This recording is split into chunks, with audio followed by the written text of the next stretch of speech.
Well, hi, Pastor Dwayne. How you doing? I'm doing great. How are you? I'm doing great. My name is Ethan Moore, and I'm here with Pastor Dwayne, and we're here we're kind of in the inner sanctum of the church here. We're behind like two sets of closed doors. I feel like it's like the Holy of Holies or something. It is. It's the session room. Is that what it's called? It actually is. Yeah. We're in the session room. It looks like a lot of things could be resolved in here. That's exactly it. Yeah. There's a big round table, many chairs. There's a whiteboard. It's a place for dealing with like when you go to church and you see the pastor up there and he's just talking. It looks easy. There's a lot that goes into it, right?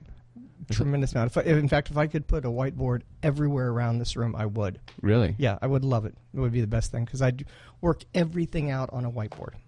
You do? Like your sermons and stuff? Everything, yeah. Okay. Drawings, you can draw and say, yep, I want to make sure that goes to there and this goes to here. Yep. Really? Do you have like handouts and stuff for your... I do. Your flock? Yeah, is that the wrong word? What? No, just a strange word. I've heard it 3 or 4 times today, and it still makes me laugh. For our congregation, yes. Okay. For our peeps, for our people, we sometimes have handouts. Is it like Bo Peep? Right? Sorry, that was a sheep joke. Okay, go ahead. Back to the sheep. No, we sometimes have handouts, but sometimes it's just really easy to work with, the whiteboard, because you kind of have an ability to draw, because sometimes words aren't just enough. Okay. Yeah. A picture's worth 1,000, as they say? Yes. There you go. Okay. Do you learn that, like, when you go to seminary? Do they show you, like, how to draw? Or, I don't know, is there, like... Or do you learn... Was there someone that you learned from who had that as a technique and you picked it up? No, see, my first love was a fine art major. That's what I first graduated. Okay. So I love the idea of being able to draw things out and to illustrate them is important, because you see, it really is. Sometimes you can see something, you go, that's what he's talking about. Right. Yeah. Okay. Cool. All right. Well, you heard it here first. Yeah. It's not all fun and games. These are serious drawings. Lots of work. That's right. That's it. Those aren't like the coloring book drawings I had to fill in Sunday school when I was a kid, right? There are times that I would probably be arrested by the art police. There are times. Really? Yeah. There are times they look and they go, that's not going to work. That's not your good. fine arts teacher is like, what happened to your student? Well, this one's, he's curating a museum. This one's a famous artist. What about Dwayne? Oh, he's a pastor. He draws these terrible things every week. He's got his head in his hands. That would be kind of, that would be it. No, you do a lot of good work here. That's one of the things that you told me when you wanted to start this podcast. Mm-hmm. You said you wanted to talk about kind of what the church does. And what is the name of this church? What's the full name of this church? It's the Sanctuary Church in Fort Lauderdale. The website is www.sanctuarychurchftl.org. Sanctuarychurchftl.org. Mm-hmm. Okay. And we're here at 1400 North Federal Highway, right here in Fort Lauderdale. And, you guys do a lot of great stuff. And you said, well, people have the wrong idea about the church. We were talking about Kim Davis, right, who's the woman who was arrested in, I don't know where somewhere in the South for not providing the marriage certificate. She was in contempt of court for gay marriage. And then she got out yesterday or something, and to great acclaim by a certain group of people who support a certain interpretation of Christianity. And I guess and I'm not that you were talking about Kim Davis when we started this conversation a few weeks ago about doing the podcast, but you sort of said that people have the idea that Christianity still, even in this modern enlightened age, have the idea that Christianity is a little bit bigoted, or that it's about one interpretation. And you guys are trying to do something different here, I guess. Right. We have a bad reputation right now. I think there was a study not done that long ago about the idea that people think Christians are bigoted, homophobic, judgmental, just about everything that we're not supposed to be. And I see that. Right, like Jesus must be rolling over in his grave. Oh, wait. No, sorry. Bad joke. No. And what we try to do is when we started this church here, the thing that we thought about was that we wanted to put a flag out front, and it says love wins. And the idea is that we truly believe that loving each other and caring for each other is the way to go. And so we meet people wherever they are. If they are people who say, I don't believe in God whatsoever, this is a great place to be. If you say, I love Jesus, and this is a great place to be. If you say, I don't understand and I've got a lot of questions, this is a great place to be, because together we can go cook food and feed the homeless, and somewhere in there, God is at work. It's weird. It sounds like oddly Christian, you know, in terms of sort of the universal acceptance, idea. I mean, I don't think, Jesus was out there saying, well, this guy can hear my sermon. This guy, not so much, right? Yeah, and I think that I think the argument would always be that I don't think Jesus ever came to create a new religion. I think that's one of the flaws is that he didn't do that. That's not what he said. He talked about the idea of loving and caring each other and having a deeper relationship with God, and that's revolutionary. Yeah. Well, it's interesting you use that term revolutionary. I remember, one of my favorite authors about, Christianity is John Dominic Crossan. And I remember he had a book called, I think it was called, Jesus, a Revolutionary Biography. Mm-hmm. And he talks about, how Jesus was basically saying a lot of things that were kind of antithetical to the political norms, social norms, whatever. He was just kind of trying to change everything. Right. It was actually it's an upside down world that he was bringing about, completely different. We're told, it's about us getting ahead and us being the best, and you, whatever you can get away from me, that's the better. And Jesus was talking about actually the opposite idea. It said, I'm supposed to care about you. I'm supposed to love you. I'm supposed to have some type of relationship with you in a manner that I want you to succeed. I want you to be healthy. Okay. Yeah, so not some. You said not you. No. Yeah. I mean, not me. Right. Well, you want that too, yes, right? I do. Come on, Pastor. The feeling is mutual. I want you to do good. Yeah. Don't worry. But no, like you were saying that it's not about what I can get out of you, or that's what, and you feel like that's actually something that's inherent in, or something that's endemic to certain kinds of Christianity too. Oh, absolutely. Yeah. Okay. Could you talk a little more about that? Like, what do you mean? I'm interested in it. Well, I just had a woman here about an hour ago who's talking about meditation, and she was saying that her feeling was that we had gotten to a point where the spirituality, the mystery of religion had gotten to a point where it was about how can I control the church? How can I control the body that's within the church? How can I control the money, the finances? Where we've lost the feeling of mystery and beauty and releasing to God's will, direction, spirituality.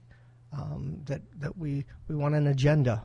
We want to go down and say this is how it's going to be, and God, you need to get along on top of this. So she wanted to control the church with meditation, like with her mind, like Jedi mind tricks. Her feeling was that if you could meditate more, that you could learn to let go, and letting go was important. And the old line, let go and let God. And that was important, that we get into this kind of mindset that we've got all the answers, and maybe that's not true.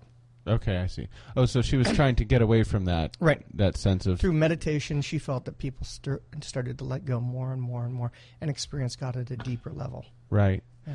I can see that too. How, I mean, like sort of any human agency, which requires things like planning and financial things and whiteboards and drawings and all those sorts of things. Like once you get into it, where you're talking about, I guess what would be called church governance or something like that. Then you, or any organization, it could be a political party, could be whatever. But you're all of a sudden you've gotten away from the mission, and you've gotten into sort of internal strife and politics. And this guy wants to be the big guy, big cheese, and this guy wants to do this, and you've got differences of opinion. Maybe some that are genuine, some are based on personalities and different things like that. So I'm sure that's an eternal struggle. And it's also, the term Missio Dei, meaning that it's God's mission, that we have this idea that we have a church, and then now our job is to discern God's direction for a church. And it's really more that God has a church, and our mission is God's mission, that we are God's church. So you think at a certain level, those political internal struggles maybe just don't matter at all, right? Oh no! Oh no, they do. Yes, they do. They do. Okay. I think that it's the political struggles within inside a church are places where we start to learn that it's about discerning God's will, not lording over. There's, when you have a session or a body that oversees, a lot of times there's this concept that we lord over people. And really what the idea is to discern God's direction. And sometimes it may not be a place where we normally would go. Usually I find my connection with God deeper in places where I feel uncomfortable. Okay. That makes sense to you? You find it deeper where you feel uncomfortable. Mm-hmm. So, in other words, you probably didn't go to seminary thinking, well, I'd love to, debate someone about the merits of, parking spaces or something like that. But, and yet you find that when you're sort of tested with maybe what might seem like small issues, right, or issues related to the government of the church, and you see people's feelings maybe getting hurt, and there's a lot of challenges there. Actually, you see that's where your mission is sometimes. Yeah, because sometimes you can deal with really important parts of their judgment, where they're coming from, maybe some buttons that have been hurt, some things that they've been injured by in the past that you need to kind of dig down into and help them work through those so that they don't get in the way. Okay. Yeah. So it becomes like a teachable moment or a learning experience sometimes. Yeah. Yeah. Either that or you've just found like a really good way to lord over people. It seemed like it was weird when I came in. You made me kiss your magisterial ring. Like what was with that? It was the bowing that I liked. Right. That was the good. Hey, they taught me that in Sunday school. That's right. That's right. Had to do it. So did you go to Sunday school? Oh yeah. For definitely. how long? For about. Well, I don't know if I went when I was like 1. Right. But I was in probably the nursery Sunday school from the age of like 2 or 3, all the way until I was probably 16-ish, something like that. Did you get anything out of it? Really, honestly, true. Well, I was raised in a very so I went to a independent fundamentalist Baptist church in Largo, Florida. Dear God. Yeah, it was. Bless you. I know, right? Yeah, thank you.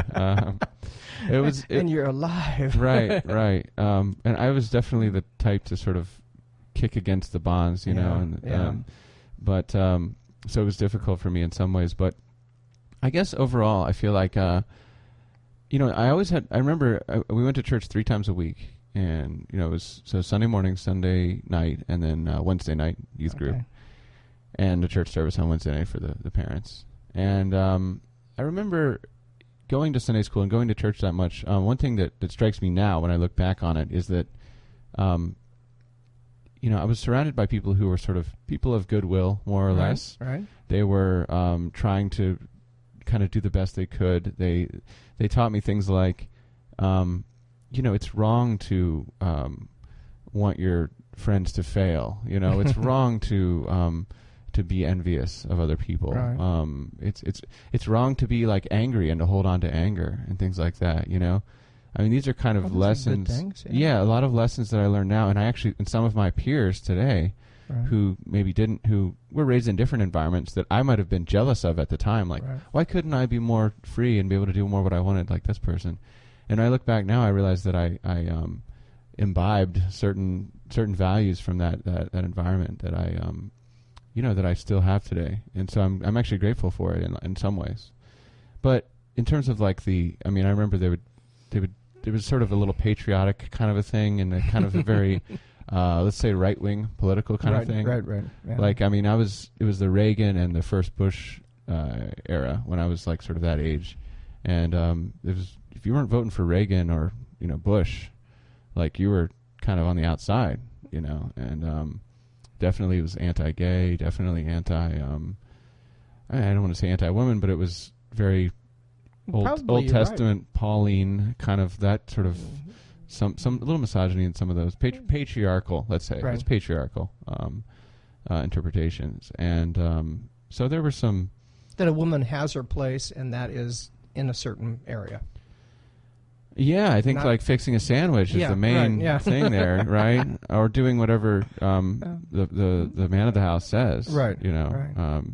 So that was definitely part of wives submit to your husbands. That was one of the things that was oft quoted to me, and I was like, I got to get me a wife so I can get someone to listen to me. No one will put up with my BS. And you know, when I look back, you know, in didn't work out. Yeah. When I look back in Scripture, you know, I kind of go back that there's a Scripture in Luke that talks about that Jesus was supported by the women. You know, how did he do his discipling? And it was done because it was the women, and it was actually Herod's. What would it be? His housekeeper who took care of Herod's house. His wife was the one who supported Jesus the most. Okay. So Herod is out searching for Jesus. His housekeeper is being paid to take care of his house, and she is then supporting Jesus. Isn't that amazing? That is interesting. Yeah. Of course, on the other side of that equation, you've got Salome. Yeah. Chopping off John's head. So, you know, people are people, right? That's right. Yeah. Yeah, no, of course, right? But you know, the Bible's written by a bunch of, you know, Semitic dudes who have that kind of patriarchal desert culture, you know, and of course, there's sort of the women's role is going to be a little bit downplayed. Sure, not a little bit, a lot, really. Yeah. So yeah. Anyway, I'm glad to be hanging out with you instead of those folks these days. Yeah, I actually I was in my hometown a few weeks ago to do some comedy in up in New York? Tampa Bay. Yeah, and I almost dropped by my old church. Really? I was driving back on Sunday morning, and I was like, I should go by and just check it out. Oh, that would have been great. I'm going to do it one of these days. That would have been. What do you think you would have walked into? I feel like probably there are very few people who would have remembered me because it's changed so much over the years. But I assume it would have been the same. You know, one thing that always struck me about it, especially after I learned more about, I studied world religions in grad school and in college, and I was always struck by all the other religions, how bright and colorful and sort of this emphasis on transcendence and all the aesthetics of it, really, compared to the very bare bones kind of empty, it could be a convention hall kind of sanctuary, right? There was no stained glass. It was just an empty room, a white room with pews and a big cross in one end. That was the only piece of iconography or really any kind of thing that would have told you it was a church if you think about it. And that was your church. Yeah, very bare bones, very just hardcore, like simple Baptist, but it was a little bit larger. A Southern Baptist? No, they were a little too liberal for. Oh man! Seriously, there was some kind of gripe with the Southern Baptist Convention for being too liberal. Unbelievable. Yeah. So anyway, that was just pretty hardcore. This explains a whole lot. Right? Yeah, it that's really why I'm so screwed up. Yeah, that's right. But no, I think if I went back, I would still be like, wow, it's just so empty in here. You know, I mean, there's people, but it's not like, it's strange that there's that's what strikes me most about certain strains of Protestantism now, right, compared to say Catholicism or Hinduism or any other ism. It's just the how empty it is of kind of any aesthetic significance. There's and of course it's that emphasis on the words too, right? So it's the Protestant thing, I think, right? Right. It's literate. It's very literate. It's we're going to read the Bible, and by the way, we're just going to get the literal interpretation. Right.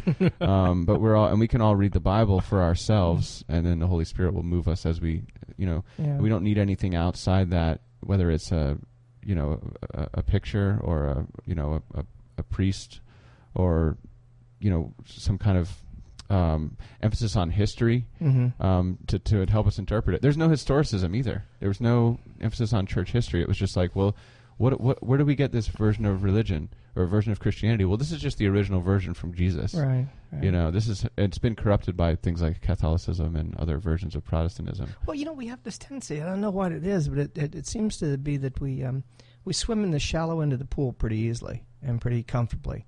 That really the scriptures, unless you read them with historical context, unless you read them and you understand that that this was spoken in Aramaic, and Aramaic has idioms that you need to understand, that we get a bad understanding of it, and it's what's being presented out there. And also, you're right. It's probably one of the worst ways to learn is to have somebody just come and read to you. I mean, that doesn't ever work.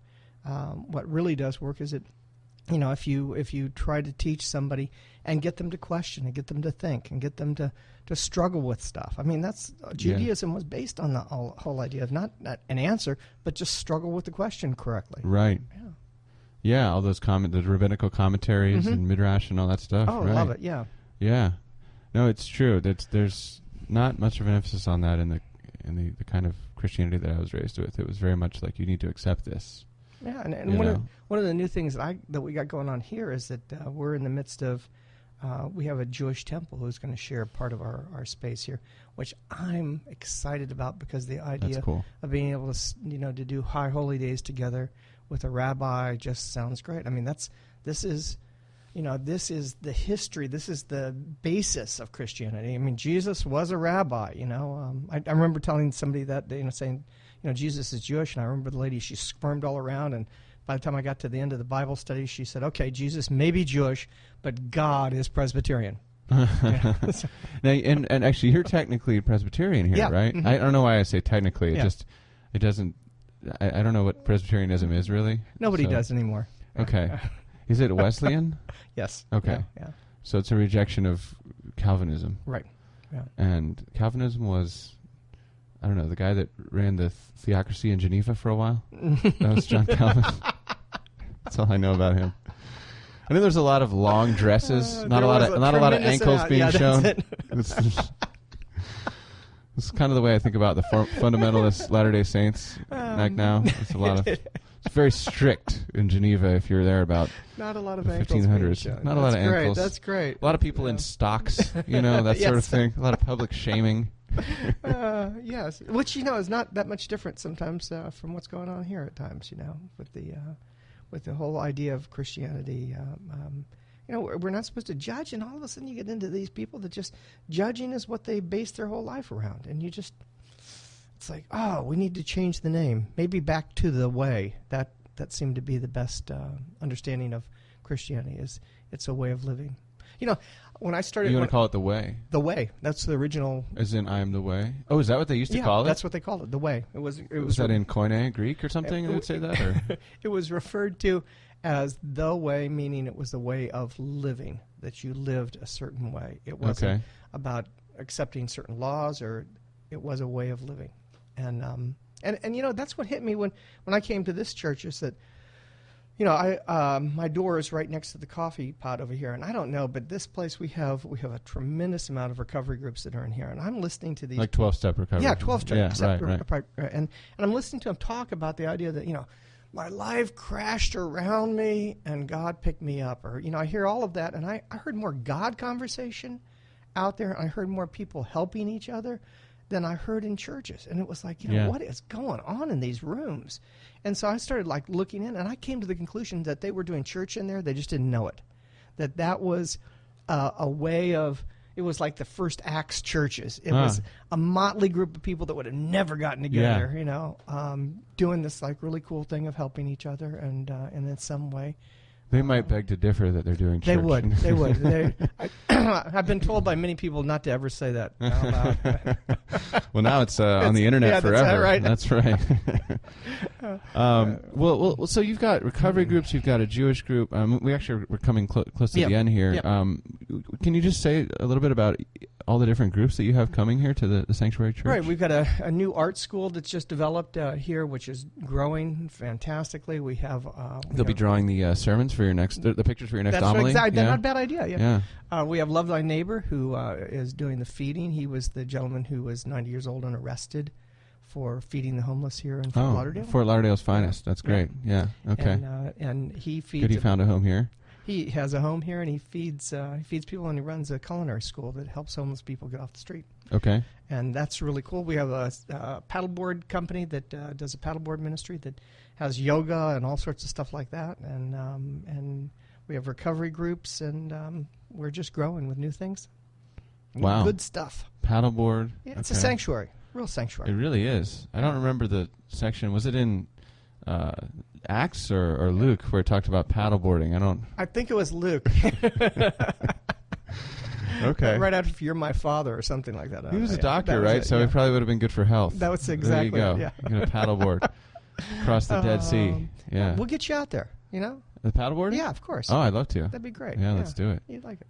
Okay, so you've got a lot of different stuff going on here. That's great. If people want to check out the website, It is sanctuarychurchftl.org. Okay, great. And we're going to be doing this like every week, I hope. Yeah, this would be great. We'll talk more. We'll set up an email or something so people could write in with questions. Okay, sounds good. I should have done that earlier, but, whatever. We'll figure it out as we go. And we got to come up with a name for this thing. What do you think? I don't know. I don't know. I can't. I'm so bad with this stuff. It's like God talk, I guess, but you wanted it to be comedic and. Yeah, well, I think that comedy sometimes is truer than theology at times. Comedy wrap your head around that for a while. How about if we just call it comedy is truer than theology sometimes? That's a good. It's got a catchy sometimes ring to it, not, right? Yeah, sometimes, yeah. It's not pithier, Yeah, we'll work on the name. We'll work on it. Okay. Okay, but for now, we'll just check out sanctuarychurchftl.org. Yep, you got it. And you can get more info there. And we'll be back next week. All right, so I don't know. My name's Ethan Moore. Mine, Dwayne Black. And on behalf of Pastor Dwayne Black, we just want to say thanks for listening and God bless. God bless. Thank you very much. All right, okay. bye-bye.